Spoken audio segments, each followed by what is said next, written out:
এক সংসারে সরকার চলে না, 3 সংসারে 4 সংসারে হতো। কি বলে আমাদের বাঙালি ভাষায়, নোয়াখালী ভাষা হতি, 4 সংসারের সংসার চলবে? এটা কি সংসার হলো? দিল্লি নেই, রাজ্যে 4 সংসার থাকবে এই সরকার? মানুষ জানে না, ত্রিপুরার মানুষ শিক্ষিত। বললেই কংগ্রেসকে ভোট দিয়ে দিবে, বললেই সিপিএম কে ভোট দিয়ে দিবে, বললেই মুথাকে ভোট দিয়ে দিবে, পরিবর্তনে ভোট দিয়ে না না না না না।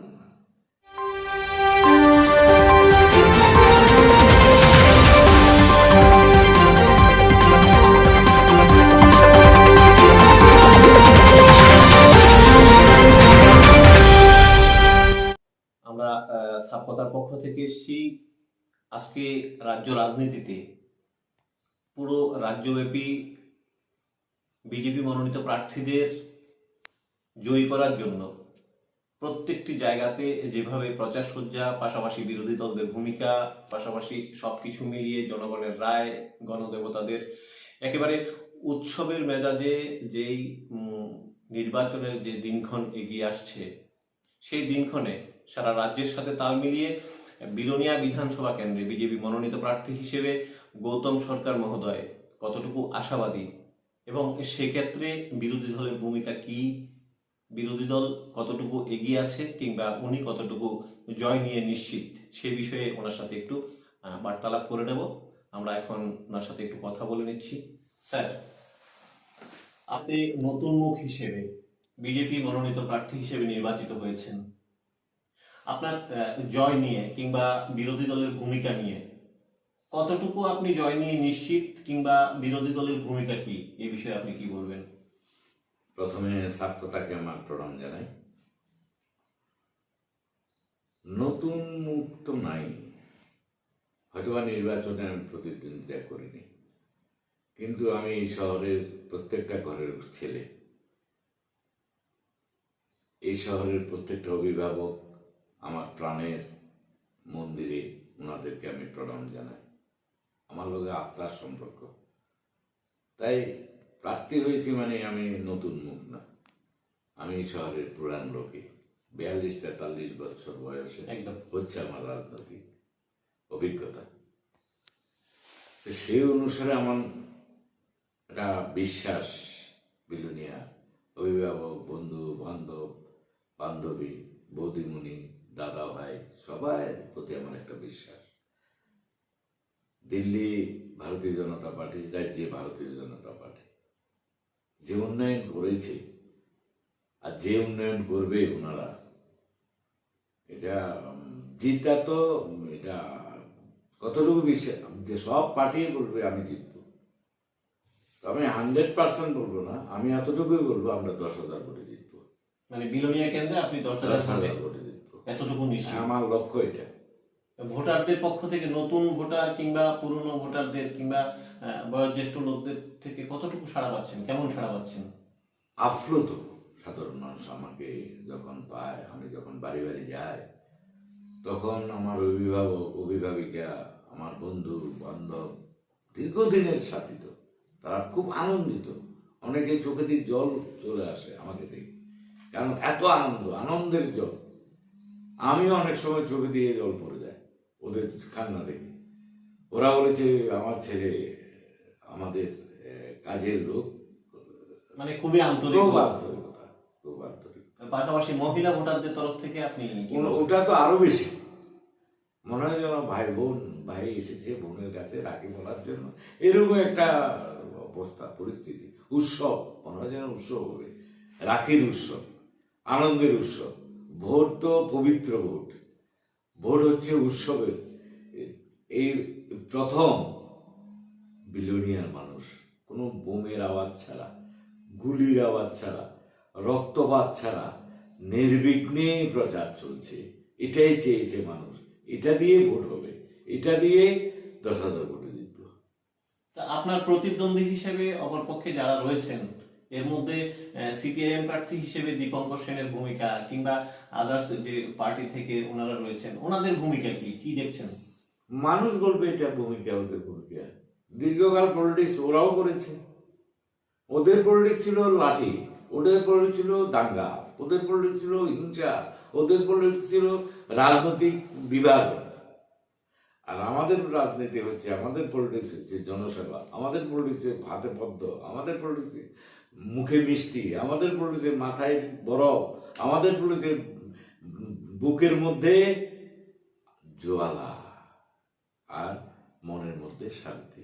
ওদের সঙ্গে আমার তো ডিফারেন্স হবে, অনেক ডিফারেন্স। ওনাদেরকে বিরোধী আমি প্রতিদ্বন্দ্বিতা ভাবি না, আচ্ছা, আমি প্রতিদ্বন্দ্বিতা ভাবি উন্নয়নের। কতটুকু করতে পেরেছেন বিলোনিয়াতে? অনেক উন্নয়ন হয়েছে, আমাদের বিধায়ক করেছে, আমাদের আরো করতে হবে। বামপন্থীরা কিছুই করেনি, দুই একটা বিল্ডিং করেছে। এই কি করেছে?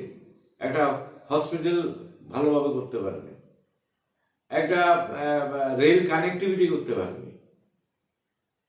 আগে মিটার গেজ ছিল, এখন ব্রড গেজ হয়েছে। এখন আমরা এখান থেকে সারা ইন্ডিয়াতে যাব।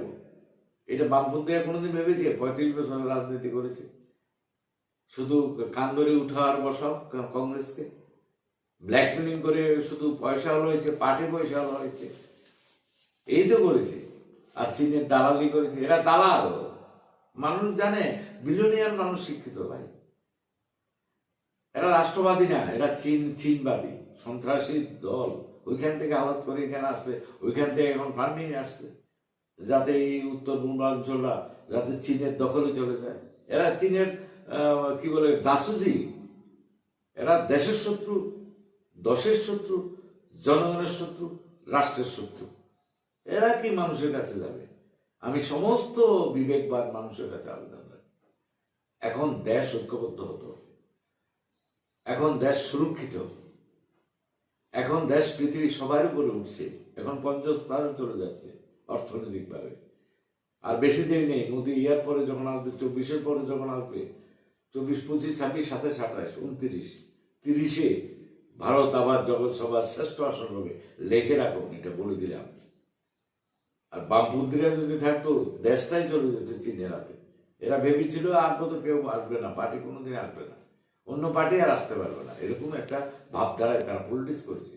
মানুষের গলা টিপে, মানুষকে খুন করে, মানুষের রক্ত রাস্তার মধ্যে ফেলে, মানুষকে রোলার দিয়ে চাপিয়ে এরা বারবার কংগ্রেসের সমর্থনে ক্ষমতা এসেছে। এখন তো প্রকাশ্যে, এখন যে রাজ্য রাজনীতির মধ্যে যে প্রেক্ষাপটে, রাজনৈতিক প্রেক্ষাপটে দাঁড়িয়ে যে বিষয়টা আসছে, যে সিপিআইএম এর সাথে কংগ্রেসের যে মিতালি, সেটা নিয়ে জনগণ কিভাবে নেবে, আপনি কি ভাবছেন?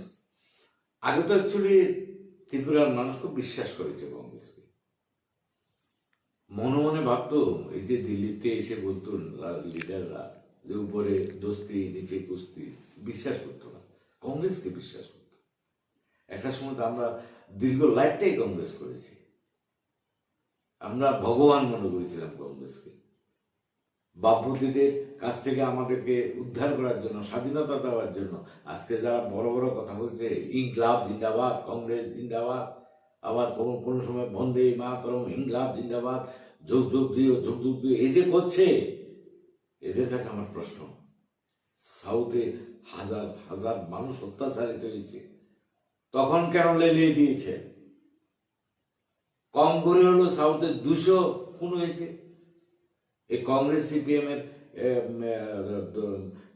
দাঙ্গার কারণে, কংগ্রেস সিপিএম এর বিভাজনের কারণে, কংগ্রেস সিপিএম এর হিংসার কারণে, এই নেতাগুলির কারণে। এরা জানতো উপরে দোস্তি চলে, আজকে তো প্রকাশ্যে ওই নেতারা এখন ইনকলাব করছে, ওই নেতারা এখন কংগ্রেস অফিসে যায় মিটিং করছে, আবার সিপিএম অফিসে যায় মিটিং করছে। কি হবে? মানুষ দেখছে, শহীদের পরিবারগুলিও দেখছে, আর কংগ্রেস সত্যিকারের আদর্শবান কংগ্রেসেরও দেখছে। এরা ভোট পাবে না, কংগ্রেসের ভোট একদম জিরোতে চলে গেছে। 23-এর নির্বাচনের পরে এরা মরিয়ে যাবে ত্রিপুরায়, সাইনবোর্ডে থাকবে না, দরজাগুলোর লোক থাকবে না, কমিউনিস্টেরও থাকবে না, কংগ্রেসও থাকবে না। ওয়েস্ট বেঙ্গলে যা হয়েছে এর থেকে করুণ অবস্থা হবে এই রাজ্যে। দক্ষিণ জেলার পাশাপাশি বিলোনিয়াতে এই ভোটদান নিয়ে গণদেবতাদের রায় কি আপনি বলতে চাইছেন যে ওনারা দেবেন না, এই জোটকে মানতে চাইছেন না? এটা কি জোট? এটা ভোট। এক সংসারে সরকার চলে না, 3 সংসারে 4 সংসারে হতো, কি বলে আমাদের বাঙালি ভাষায়, নোয়াখালী ভাষা হতি। 4 সংসারের সংসার চলবে, এটা কি সংসার হলো? দিল্লি নেই, রাজ্যে 4 সংসার, থাকবে এই সরকার? মানুষ জানে না, ত্রিপুরার মানুষ শিক্ষিত। বললেই কংগ্রেসকে ভোট দিয়ে দিবে, বললেই সিপিএম কে ভোট দিয়ে দিবে, বললেই মুথাকে ভোট দিয়ে দিবে, পরিবর্তনের ভোট দিয়ে, না না না না না না। মানুষ এতদিন পরে একটা ডেভেলপমেন্ট সরকার, রাষ্ট্রীয়বাদী সরকার পেয়েছে, এটাকে হারাবে না। দেশ 100 রাজ্য যাতে 100 বছর পিছিয়ে না যায়, তার জন্য প্রত্যেকটা মানুষ তার জন্য ভাবিত, চিন্তিত, যাতে 100 বছর পিছিয়ে না যায়, 100 বছর যাতে এগিয়ে যায়। মডেল ত্রিপুরা তৈরি হবে। তাহলে কি আপনি বোঝাতে চাইছেন যে সেক্ষেত্রে যে প্রত্যাবর্তন হচ্ছে, পরিবর্তনের কোনো সুযোগ নেই? প্রশ্নই ওঠে না পরিবর্তন। প্রত্যাবর্তন তো হবেই, আরো অধিক সিটে আসবে, বলে দিলাম, আরো অধিক সিটে আসবে। অথবা 2-1টা সিট এদিকে এদিক হয়ে যেতে পারে, কিন্তু আরো গতবার থেকে আরো বেশি সিটে আমরা এবার ক্ষমতায় আসবো, এককভাবে। জোটও পাবে, আমরাও পাবো। ঠিক আছে, দেখবেন, আর কথাগুলি মিলিয়ে নেবেন, কারণ আমরা 43-44 বছর রাজনৈতিক বয়স। আমরা ত্রিপুরার মাটিকে চিনি, ত্রিপুরার মানুষকে চিনি, বিলোনিয়ার মানুষকে চিনি, বিলোনিয়ার মাটিকে চিনি। আমরা রাজনীতি করতে করতে বড় হয়েছি, একদম গ্রাসরুটে বড় হয়েছি। ঠিক আছে, আর আমাদের যারা বিরুদ্ধে প্রার্থী আছে, তারা মানুষ চিন্তা করবে, মানুষ ভাববে। যাদের হাতে লাঠি, যাদের হাতে বন্দুক ছিল, যাদের হাতে বোমা ছিল, যাদের হাতে হিংসা ছিল, যাদের হাতে রক্তাক্ত হাত ছিল, তাদেরকে ভোট দেবে, না বর্তমানে যাদের হাতে ফুল, পদ্ম ফুল, মায়ের চরণে পদ্ম ফুল না দিলে মাও সন্তুষ্ট হন, যাদের হাতে মানুষের জন্য মিষ্টি, যাদের হাতে মানুষের জন্য যোজনা নিয়ে যায়, তাদেরকে ছেড়ে দেবে মানুষ, তাদেরকে দেবে, 100% ভোট দেবে। শুধু আনতে গিয়েছি মানুষের কাছ থেকে চাঁদা, জুলুম। এতক্ষণে তো মানুষ মানে কয়েক হাজার টাকা ওদেরকে দিয়েছে, দিয়ে দিতে হতো বিশেষ তহবিল। এখনো চুরিদারি করে বিশেষ তহবিল কালেকশন হচ্ছে। আর এখানকার মানুষও কি আমি জানি না, 2-4 জন মানুষ যারা পাগল নাকি আমি তাও বুঝতে পারি না, কেন এদেরকে বিশেষ তহবিল দেবে, কি কারণ? আর তহবিল না নিয়ে পলিটিক্স করবো? আপনি রুজু করতে পারছেন না, আপনার থেকে দম দিয়ে টাকা নিয়ে চলছে, আমাদেরকেও বলছেন। পরবর্তী সময় আমরা খবর পাচ্ছি যে ঠিক না। আমি মনে করি আপনাদের অধিকার আত্মনির্ভর হওয়া। আমাদের মোদীজি প্রত্যেকটা মানুষকে আত্মনির্ভর হওয়ার জন্য বিভিন্ন যোজনা দিয়েছে, কর্মচারীদের বেতন বাড়িয়েছে। কোনো জায়গায় বলতে পারে কোনোদিন কোনো সরকার 20% দিয়ে পাবে, 7 কমিশন মতো টাকা পাবে, বলতে পারে কর্মচারীদের? দিল্লি যদি না থাকতো হতো না। দিল্লি করতে পারবে? সিপিএম কি দিল্লিতে শাসন করতে পারবে? কোনোদিনও পারবে না। তাদের মেয়াদও শেষ, তাদের সাইনবোর্ডও উঠে যাচ্ছে, তাদের পার্টি বিষয়ে আমরা স্বাস্থ্য অফিস বানাবো, স্বাস্থ্যের জন্য অফিস বানাবো। কলকাতা তো এরকম বানিয়েছে, এদের অবস্থা এটা হবে। 18 সাল নির্বাচনে আমার অনেকে স্ট্রোক করেছে। ভারতীয় জনতা পার্টি কাউকে আঁচড় দেয়নি, কারোর বাড়িতে ধমকাতে যায়নি, কারোর বাড়ি জ্বালায়নি, কারোকে আঘাত করেনি, কারোর শহীদ বীথি উঠাতে হয়নি। আর আমরা 25-35 বছরে প্রত্যেকটা গাঁও সহ, বিলোনিয়া প্রত্যেকটা গাঁও সহ শহীদ বীথি আছে, সিপিএম এর হোক আর কংগ্রেসের হোক, প্রত্যেকটা। এরা রাজনীতি, লাশ নিয়ে রাজনীতি করেছে। লাশ একদম মারা গিয়েছে, এই দিক দিয়ে টানতে আমার লাশ, এই দিক দিয়ে টানতে আমার লাশ, মানুষ দেখেছে, লাশ নিয়ে রাজনীতি। আর আজকের দিনে মানুষ লাশ নিয়ে রাজনীতি করতে হয়, আর স্লোগান দিতে হয় না, বলছি না, বলবো না, তোমার রক্ত হবে না খুব একটা। এখন মানুষ এগুলো ভুলে গেছে। লড়াই লড়াই লড়াই চায়, লড়াই করে বাঁচতে চায়, মানুষ এই স্লোগান ভুলে গেছে। তাহলে সার্বিকভাবে আপনার যে চিন্তাধারা, ওই চিন্তাধারাতে রাজ্য রাজনীতিতে আপনার যে ভারতীয় জনতা পার্টির আবার প্রত্যাবর্তন, পাশাপাশি আপনার জয়। আমি আমি আমি ত্রিপুরাবাসীকে তথা বিলোনিয়াবাসীকে এতটুকুই বলবো, আমরা শিক্ষিত মানুষ, আমরা শান্তপ্রিয় মানুষ, আমরা গণতান্ত্রিক রাষ্ট্রের গণতান্ত্রিক চেতনার মানুষ, আমরা এই ভুল করবো না। ধন্যবাদ আপনাকে। নমস্কার। আমরা কথা বলে নিলাম বিলোনিয়া বিধানসভা কেন্দ্রের মনোনীত প্রার্থী, বিজেপি মনোনীত প্রার্থী গৌতম সরকার মহোদয়ের সাথে। উনি শুধু নিজেই আশাবাদী নন, পাশাপাশি প্রত্যাবর্তনের ক্ষেত্রে উনি একেবারেই নিশ্চিত। তো আমরা সাক্ষতার পক্ষ থেকে ওনার রায় নেওয়ার জন্য এসেছিলাম। উনি ওনার অভিমত প্রকাশ করলেন। আপনারা এখন সাক্ষতার পর্দায় দেখতে পাচ্ছেন যে উনি কি বলছেন। শুনে নেব সাক্ষতার পর্দায়। নমস্কার।